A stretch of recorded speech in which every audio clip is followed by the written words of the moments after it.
Good morning, healthy actors. I'm just wondering what a healthy action is, because this is one of the reasons why I created the group, is because it's really about thinking about this consistently and regularly, but turning that thought into the action. But that action doesn't necessarily need to be just exercise or something that you have to go and do. So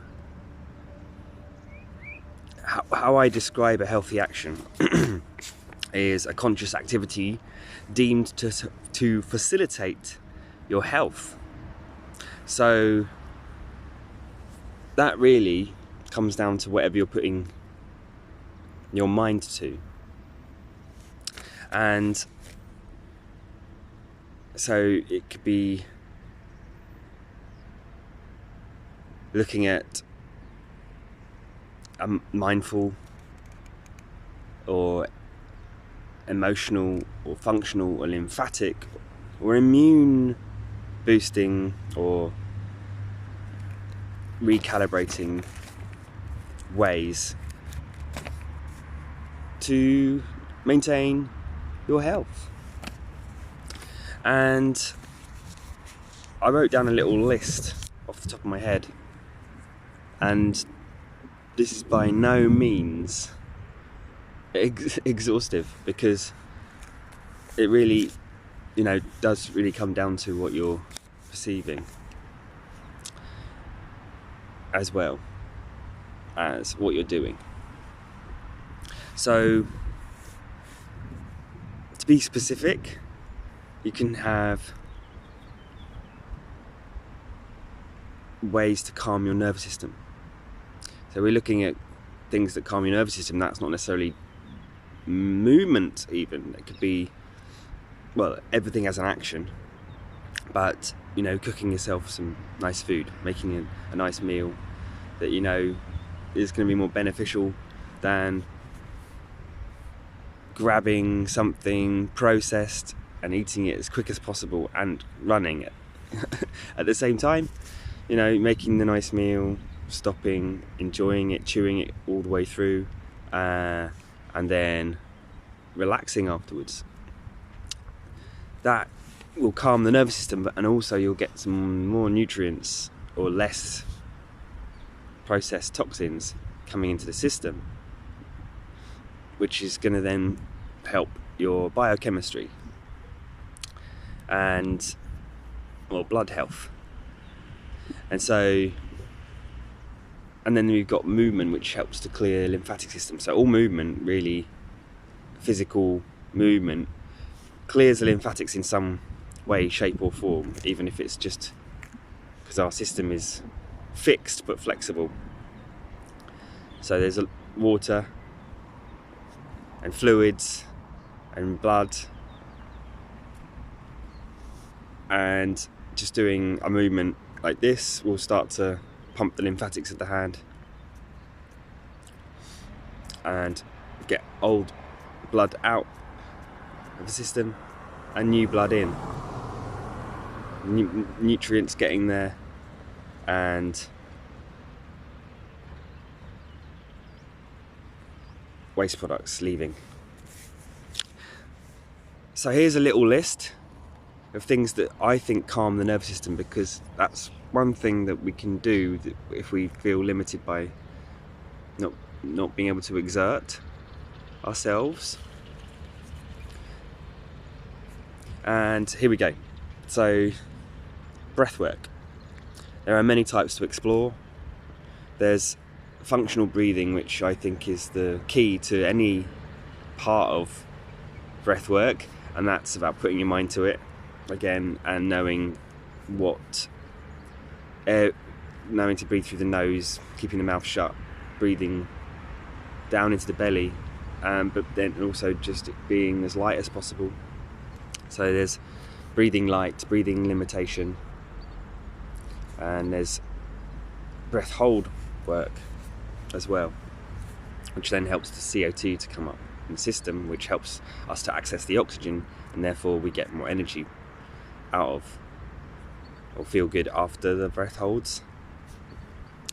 So that's just breath work, and that's just one thing you can do that's non-exhaustive or non-exertive as such. Depends on how you're going about it. Rhythm calms the nervous system. So we could be just listening to music that's got a rhythm to it, or we can play a rhythm. If we play a rhythm, then we're creating movement as well, and that's not, this isn't exertive, and we're being mindful with the rhythm we're making. So daylight hitting the skin, being up and having as much light. I like to say daylight rather than sunlight, because sunlight can mean that you don't think you're getting. It's not really worth going outside, or on an overcast day. But being up with the sunrise and getting as much of that, if you don't have direct sunlight, all daylight is sunlight, but it's just stronger. So, and the early morning sun has a more balanced set of UV rays, so our skin can handle it better and it's less damaging, and we get vitamin D synthesis from this, which helps to helps to balance the mineral balance in our blood, which then helps the alkalinity of the blood, which stops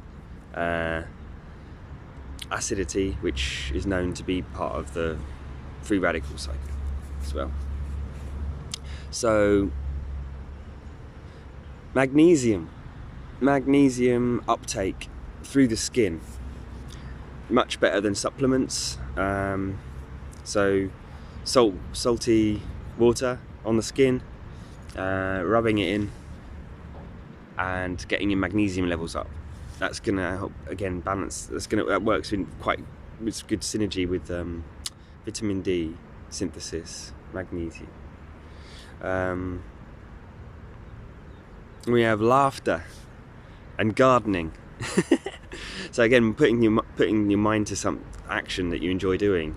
Gardening is being outside. There's laughter. We have mirror neurons. Even when we see someone else laughing, we start to feel better. We can create laughter, and it has a similar effect. So we can actually fake our laughter, and we start to feel good. And also, laughter comes from the belly, starts to massage the gut. So many of these things all start to help in different ways. So physical touch, just simple physical touch. You can even put your own hand on yourself. Crazy, but true. Put your hand on your chest here, and you'll immediately start to feel more relaxed, because it's a different experience, and you're sort of being with yourself. Again, down to perception, but all these things can help. So vitamin C gives off electrons, again, like other salts, like magnesium, sodium, carbon, calcium, potassium. Vitamin C gives off an electron when it's in its natural raw state, and balances our blood pH, helps to balance our blood pH, stop it from going too acidic.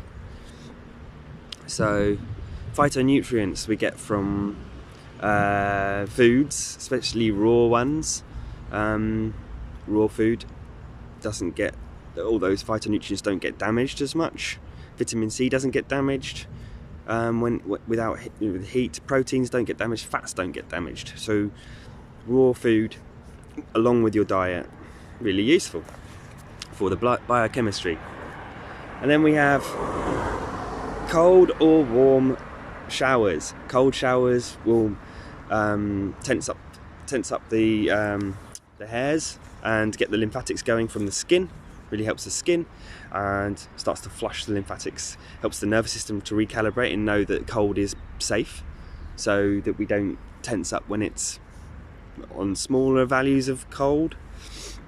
It can take time to get used to that, but try a hand. Just put your hand into the cold water and just wait for a moment, see what that's like. Take it easy with it. Warm showers, water, touching water, connecting with water, calming, helps with muscle tension. Why is that? Electron flow again, and other things, and just feeling good. And the warm also opens up the tissues, so cold can contract the tissues and warm can open the tissues. So it's like breathing, alternating will help the tissues to open up and close. Draining the lymphatics. Saunas. So we might not be having access to a sauna, but we can put a lot of clothes on and move lightly until we start sweating. There's ways to do these things without having to put this idea on a pedestal and saying I can't do it. Cleaning your teeth. Simple, effective, feeling good afterwards. Washing or rubbing the face, just even rubbing the face, can really help to calm our nervous system. Trauma release exercises. This is a really specific technique to help access fast movements of the nervous system to help clear out. It will be helping to really clear out the lymphatic system on the cellular level near the nerves, but it will also animals, when they go into shock, they shake. You can actually consciously shake and tap the body as well. So if you don't have access to trauma release exercises, or you need to be guided through that kind of stuff, that's important to bear in mind, because you're dealing with sort of shock and things that might come out of the nervous system. So it's important to be guided through that, but you can explore just lightly tapping the body. That creates rhythm, it creates vibration at the cellular level and for the lymphatics, and it helps to get rid of that shock out of the nervous system. They'll call it, there's another thing called EFT as well, emotional freedom technique, and that's about sort of visualizing things whilst you tap as well. So visualizing what you want to do next that's positive, or there's you can go down this route if you want to, if it's something you haven't heard of. You can get advice and guidance on it. They're shaking, just literally shaking. We're back. Shaking off helps to just let go. Rhythm. You can do it in more of a rhythmic thing, or you can do it as a fast thing. The more you do of this, the more you might be releasing stuff you need to release or want to release. Qigong, yoga, mindfulness. The mindfulness aspect is the keystone in yoga and Qigong. Qigong has more of a flowing breath with the arm movements to slow it down. It's a consistent thing in Qigong to be using the breath. Yoga, yes, but typically in classes, modern classes, the breath is only part of it as part of the movement. Some yogic yogis will only concentrate on the breath because they know that it's important, but some will be just more about going through poses and using the breath to stay in the poses or connect. But either way, the mindfulness part of the breath, mind, breath and the body is mindfulness is the keystone to these practices from ancient times. Pilates, using the breath with movement. you can explore that too. A bit more exertive at points, but again, all of these things are what you perceive it is. So any conscious activity could be called yoga if you wanted to, if that's what you understand to be conscious. Philosophies. So challenging and using your muscles in dynamic ways, that's part of yoga. But the more we stay adaptive to our situation, the more we're going to stay adaptive. The less we load our tissues, the more they learn to not be used to being loaded. We have to take our time by learning new things and challenging the muscles. When we use our muscles properly, it clears them, so they're not blocked anymore. So that's why people that do strenuous physical exercise or build up to that and stay consistent with it feel more healthy, because they've cleared their lymphatics more and they've cleared their muscles more. So just wait for the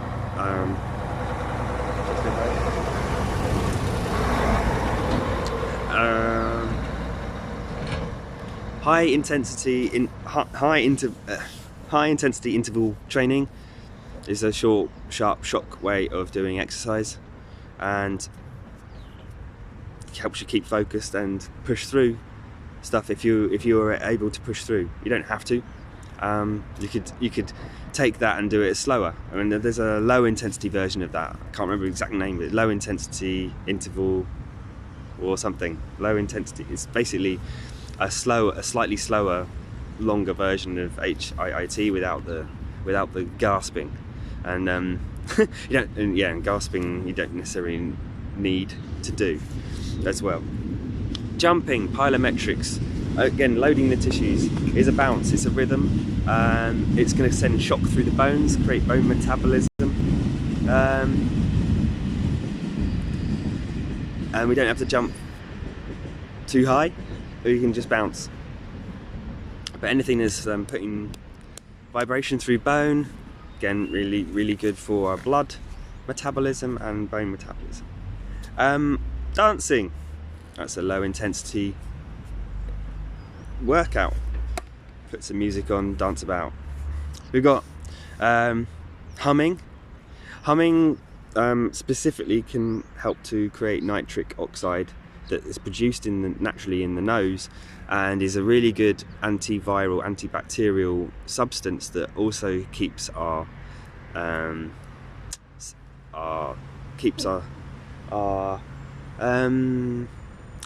connective tissues healthy. And we start to make less of it as we get older, and that's probably one of the key elements to feeling older. But we can, if we want to, stimulate that nitric oxide production again by moving, and lighter tapping movements, stretching movements, all good. Lymphatic health exercise is informing the practice to help the motivation to do it. So understanding lymphatics a little bit will help you to do a little bit, 2 minutes for every hour, and if not, wait till it's an hour at the end for a yoga class or whatever. Just do some stuff. Create walking. Walking is one of the best lymphatic health exercises because it's constantly draining. So the longer we do that in our day, the more time we have, the better. We're back. If you don't have time for that then as much, then fit in some more higher intensity. Go towards the low intensity. Whatever suits, whatever works. Singing helps calm our nervous system. Singing along to things we know, or just letting it out. Vibration, draining the brain, all these things. Creative expression, writing things down, getting it out, getting problems out, fears, emotions, throw it out. Helps us to let go, helps us to take it out physically as a practice. Drawing, creative expression can also be drawing, letting things flow however you want them to flow, in whatever way, from drawing through to writing.